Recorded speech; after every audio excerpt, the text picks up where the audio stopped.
देख रहे हैं मी6 न्यूज। నమస్తే, నేను మారుతీరామ్. మీ6 న్యూస్ కు స్వాగతం.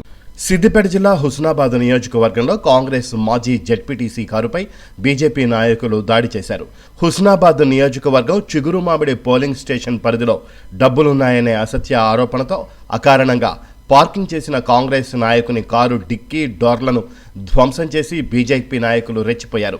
అవగాహన రాహిత్యంతో ఢిల్లీ రిజిస్ట్రేషన్ నెంబర్ ప్లేట్ చూపిస్తూ రాద్ధాంతం చేశారు.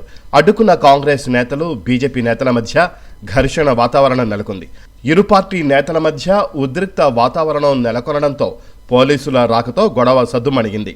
బీజేపీ నాయకులపై పోలీస్ స్టేషన్లో కాంగ్రెస్ నాయకులు ఫిర్యాదు చేశారు.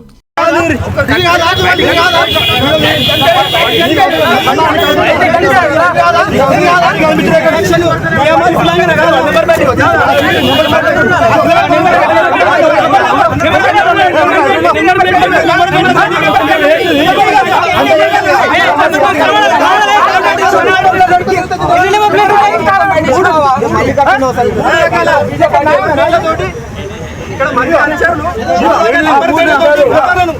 పెడుతూ పైసలు వస్తూ రాజ్యాంగానికి విరుద్ధంగా పనిచేస్తూ ఉన్నది. ఇక్కడ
आप देख रहे हैं मी6 न्यूज।